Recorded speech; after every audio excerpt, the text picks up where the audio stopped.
T and A of RT.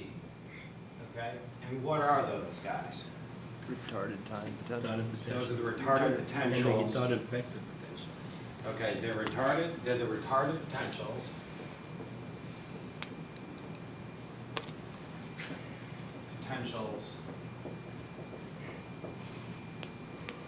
To the full dynamic solutions of Maxwell's equations. For what? For the point charge. For point charge. A moving point charge. So point charge, I'll say with V, that's velocity and acceleration. No. Okay? So those are equations, 1039 and 1040. So this is 1039 and this is 1040. I don't know which one is easier, if you have like a constant velocity and therefore a zero acceleration, or if you have a... Okay, so let me kind of summarize things, okay? Let's think about the problem that we did. Yeah, so think about, it's really important. That's why I thought it was important to summarize it. Okay, so the first case we looked at, one, was for charge Q, and it had a velocity, but the acceleration equaled 0.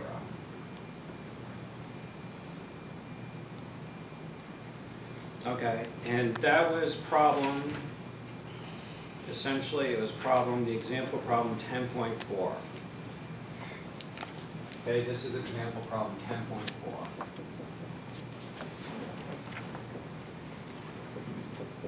Okay, now, this is where Griffith says this miracle happens, all right?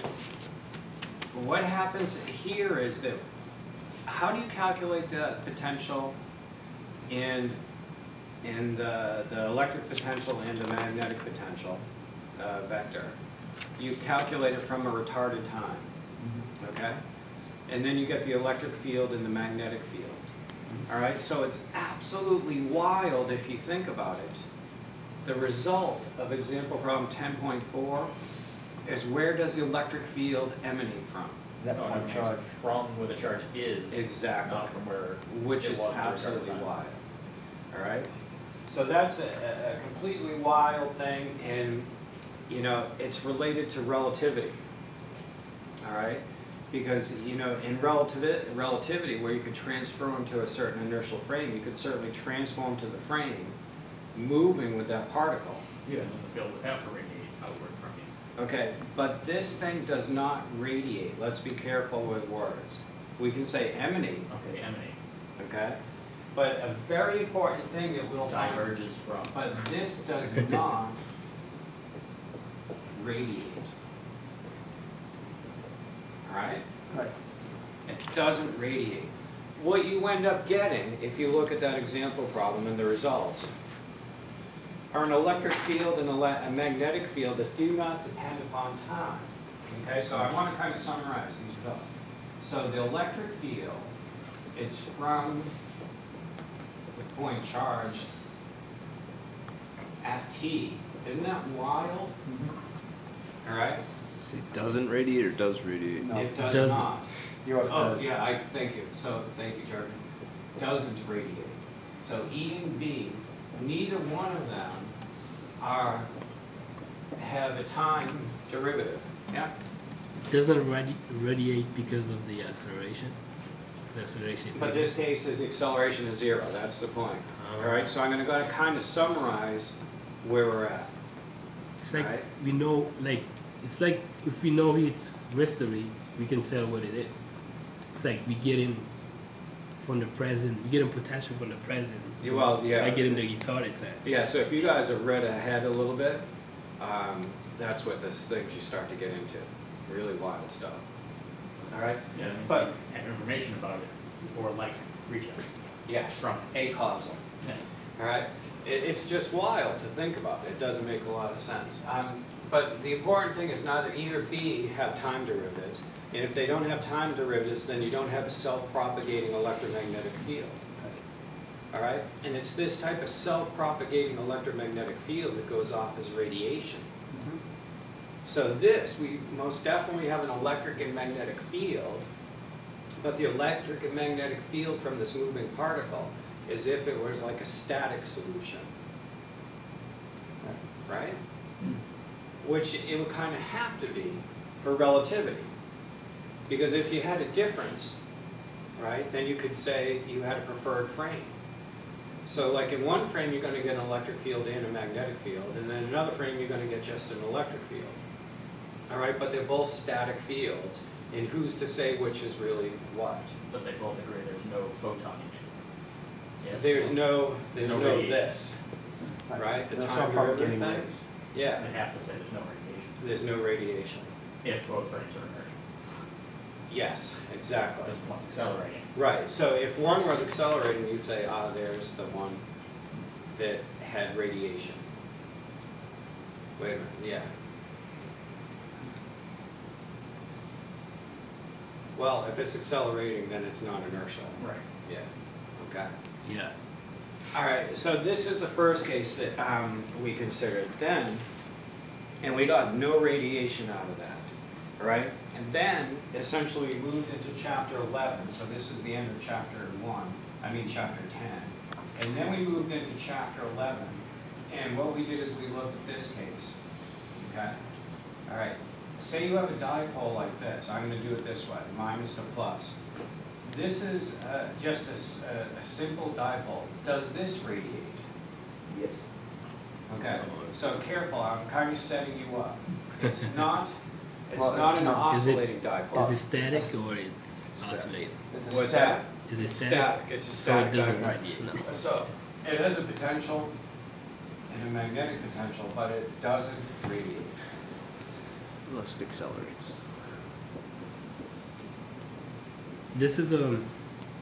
You have to have This is what I don't oscillating get, like dipole on the. or to radiate. Right, so then this is the moving into chapter 11.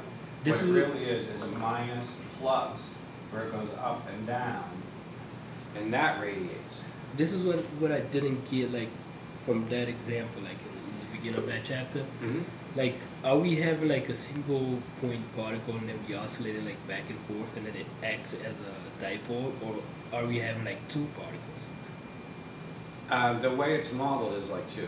Two particles? Yeah. So when we get like And that is close- like it's like a physical dipole. A physical dipole has a minus side and a plus and the side. plus side. And what do you mean like by a perfect dipole? Like when you do like a approximation to it, it says like in the like when you get close to a perfect dipole, and then you have R much less than D much The less source than point, the wavelength. the source radius, the field point, much smaller than the separation in the dipole. Yeah. It's just a limit. I don't know if you would call that perfect or not, but Now I was thinking more about the wavelength. Like Okay. D much less than C over omega, or no, Okay. omega over C. yep. He says something about perfect dipole, and then trying to like see the picture, like what's going on. Like you have a wavelength, so the dipole will be like much smaller than the wavelength. Yeah. I don't have a physical picture there. I forget what that limit is. That limit, that's for this problem, where it actually goes into trying to solve it, right? So let's just say the first thing is this does radiate.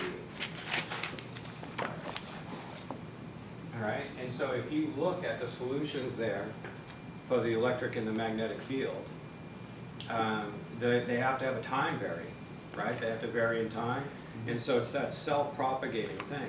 But in the limit of the static case for the solution for this thing, you most definitely get the non-radiating part. You get the electric and the magnetic field due to the static dipole. Okay, That's when you take the limit as Omega. you let goes to omega zero. go to zero, because the omega not is oscillating, the right? oscillate. Yeah, the way to solve this problem is, one point particle here moving at, omega dt or omega t, and then this one also moves at omega t. So it's a superposition of the two single particle solutions, which are the liner W solutions. Okay, so that limit we can talk about more. I don't have an answer right away. The first limit is easy. You know, the field point is much greater than the separation, and then R plus and R minus essentially are the same as R to the field point. What we could do is draw a picture and try to work it out. I think the second one is like the dipole radius, like between R and D and wavelength. Yep. Yeah. It is much smaller than the wavelength that it's oscillating at. Yeah, well, I'd have to think about that some more, to what the implications of that are. Okay? But in any case, he uses that to come up with this solution. So this does radiate, and in the limit of omega goes to 0, you get this solution. All right, but here this does radiate, and it does radiate because E and B are, you know, they have time derivatives. They have time derivatives. They're not great functions of this. This is the wrong way to write. They have non-zero partials with respect to T's. Okay? So what I'm trying to come up with here is the difference between the two fields. You know, the static fields have no time derivatives. They have 0 time derivatives. Whereas these others, the radiating fields are the fields where once you get E to change with the time, then by Maxwell's equation you get a B to change with time, and you have the self-propagating field. Okay? Then the next thing that he considers is case 4 was a magnetic dipole. Okay? And so with a magnetic dipole, if the current is steady, right, then the J is steady, the current density is steady, and out of this, do you get radiation? No. But do you get a magnetic field? Yes, you do. Yeah. So out of this, no radiation.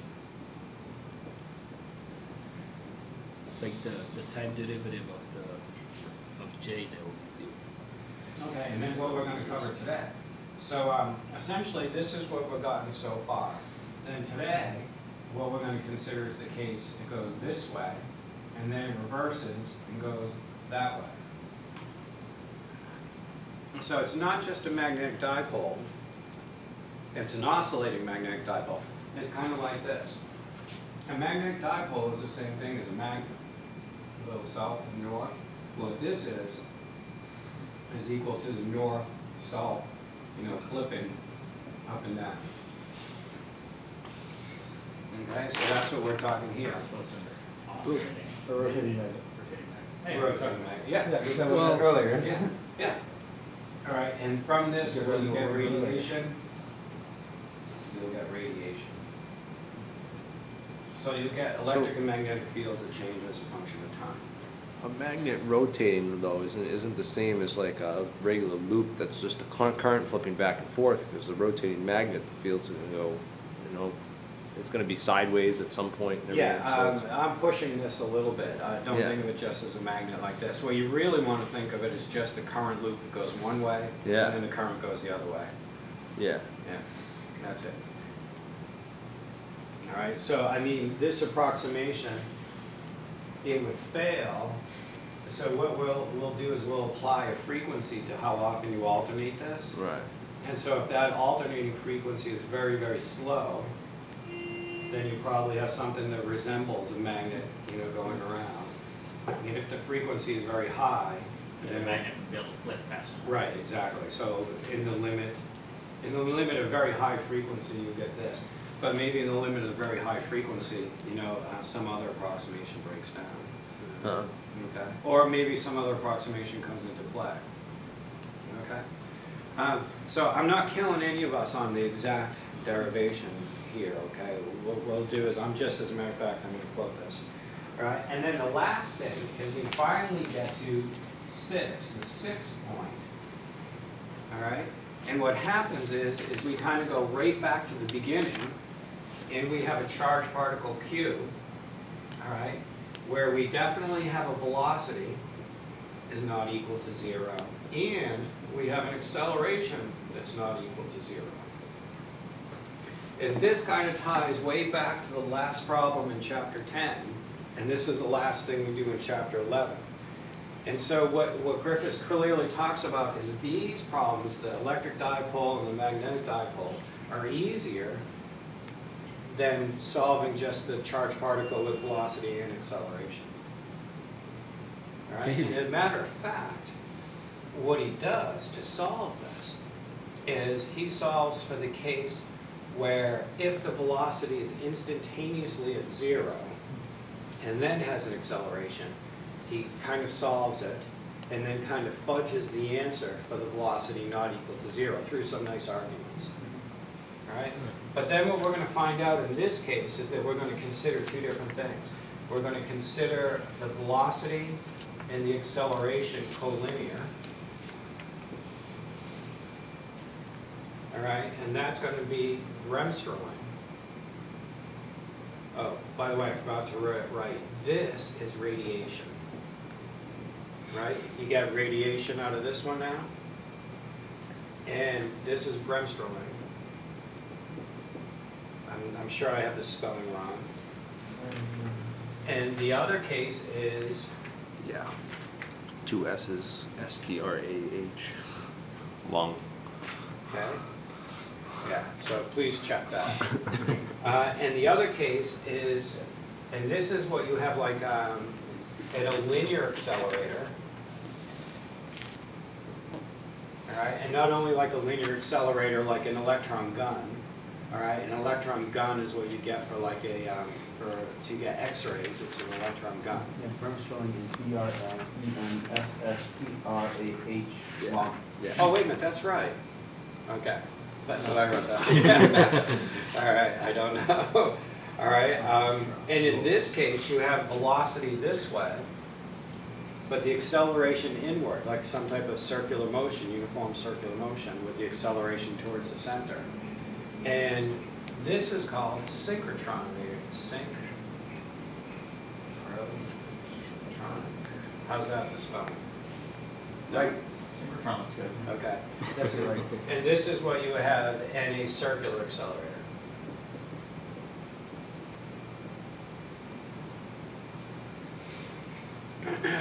Okay.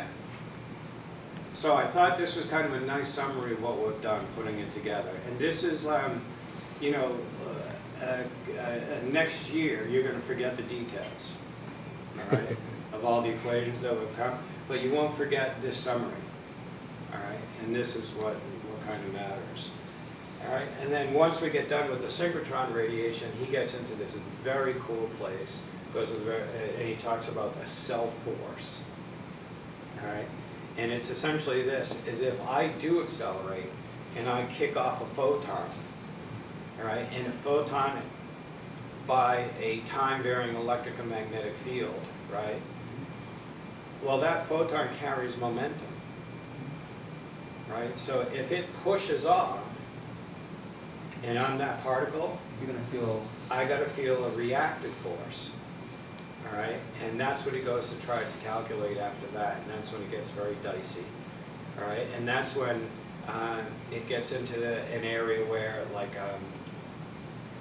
you talk about having problems, all right? And electrodynamics has problems, and those problems are kind of the same type of problems and issues that you get in quantum mechanics, where you get infinities and things like mass renormalization and stuff like that, all right? So what will happen is this whole analysis will lead to problems and questions that don't have very nice answers. Non-physical things. Well, I don't know if I want to say non-physical, all right, yet. But places where there's a definite level of uncomfort, all right? So even though this whole path will lead to a level of uncomfort, everything up to there works perfectly. Yeah, because we get Bremsstrahlung. We get Bremsstrahlung, we get synchrotron, we get TV and radio. Yeah. I mean, all of this stuff works very well. So it's in the right direction. It's a good answer, but there's a better one. Yeah, there could be a better one out there, all right? And what you'll see is as you read into chapter 11, you know, there's lots of references to AJP articles and things like that where Griffiths, you know, I think what he did is he took students and really dove into these things and did like independent studies and, you know, did some nice stuff. Okay? And for me, I'm not an expert at it, all right? I have not dove into these different things. It would be a good place to do it where, you know, if you guys wanted to, we could learn more. But I'm not going to have anything more to offer than what Griffiths has.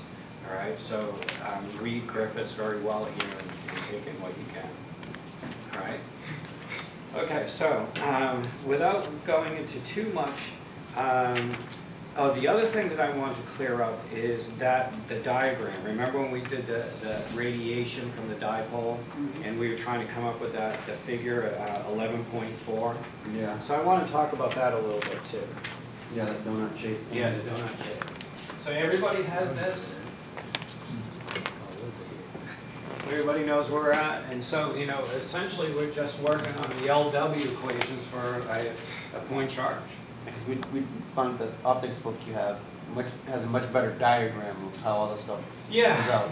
Yeah, and so I still wanted to plot it. Like, I want to be able to plot it. I hate just having it there, and you know that you've got to own it to create it. And so, you know, here's what it is. Okay, so I'm looking at equation 1120. We're working with, you know, right here. So we've got minus to plus, and then plus goes back and forth. And what we've got out of this is we calculate, we use, so that you know the steps. You start with the LW, L/W, V, and A, right? And then from that, what do? Negative gradient of V Okay, you minus calculate the time the derivative E of A. equal minus gradient of V minus the partial A with respect to T. And then what do you also do? B is B del cross A. Del cross A. All right, then what do? then you do 1 over mu naught E cross B. Okay, so S Oh yeah. is 1 over mu naught E cross B. What's that? What's S called? This is And from there you can Pointing get vector. Okay. take the average. What's that? Take the average of that. Okay, so Yeah, what are the units of the Poynting vector? That's it. It's an intensity per unit area. Oh, wait a minute, yeah, it's Yeah, a it's power intensity. intensity, Power it's per an unit. intensity. It's a power per unit area, thank you, sorry. Okay? And so this is what we compute, or what is computed in equation 1120. Okay? So 1120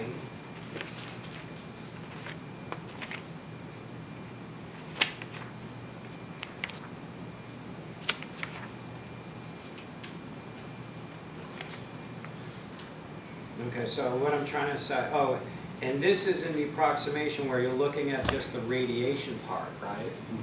So what we've said is that for the radiation that goes off, of a self-propagating wave, that it has to have a certain dependence on R. And when we calculated the E and the V, from here, there was a velocity part and a radiation part, remember? The velocity part went like 1 over R, and or higher, 1 over R, yes. You have to go 1 over R because 1 over R squared went away. Well, no, so it was 1 over R squared, yes. So this part, there was a velocity part that went like 1 over R squared, so the E cross B went like 1 over R to the 4th. And that died out at big distances. So ultimately, the equation that you get from 1120 is this is E and B in the radiation zone. So this is a nice summary. And this is the parts of V and A that go like 1 over R. High order, 1 over R squared, go to 0 at R goes to infinity. So therefore, not radiation. Right, so that's the story. All right, and so we're only keeping, we could put a little R there, ER and BR for radiation. Do you agree? Yep. All right, and from this we get equation 11.20. All right, he next calculates the average of 1120. So the average of S, and it equals some constant times sine squared theta, R squared R hat. sine squared theta over R squared in the R hat direction. All right, and so here's how I came to think about it. All right, what we do is we have our dipole right here, and this is D. All right, and this defines R, and then nice polar coordinates. This is, spherical coordinates. This is polar coordinate theta. Okay, so here's the way to envision it, or here's how I came up with it. Okay, for constant R,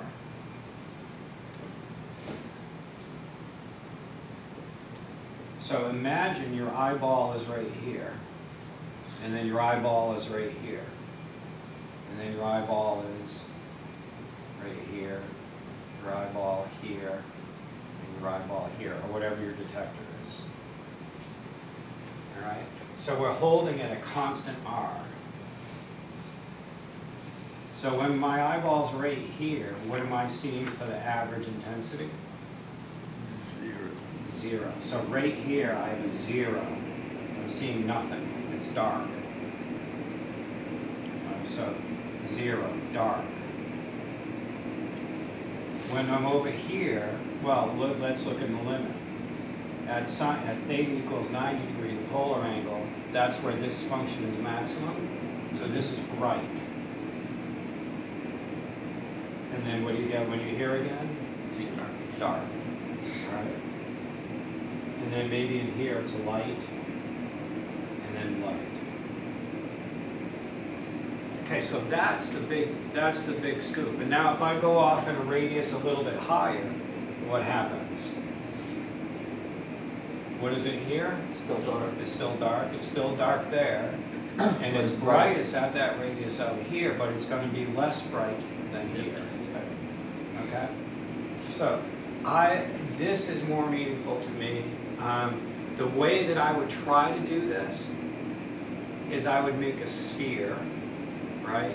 And then have that sphere have like a color type code, going from dark to light, dark to light. So looking in at the sphere, I'm seeing dark on the top, light around the sides, the brightest on the sides. Okay?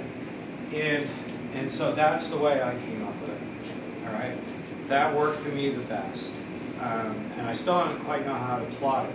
It would have to be what's called a contour plot. All right? Where you put the color on a given location. So in looking at his plot 11.4, and this is what I don't get right away, and I still haven't done. He says that the radial coordinate 11.4 represents the magnitude at fixed R as a function of theta and phi. This phi just comes in and out of the... Yeah, so what this is, and then you take this and go around. That's why, to me, I'm imagining a sphere, and a sphere at a given radius, and it's dark at the top, and it's dark at the bottom, and it's light around the center, and then along the sides it's a little bit, it's bright along the center, and then light, every place else. Okay? So in any case, for whatever reason, 11.4 is not clear. I don't know if it makes sense to you guys, if you want to think about it a little bit more, how to make it go. The reason why it looks like dumb is because as you go from 0 to 180, it starts getting brighter and brighter and brighter and brighter.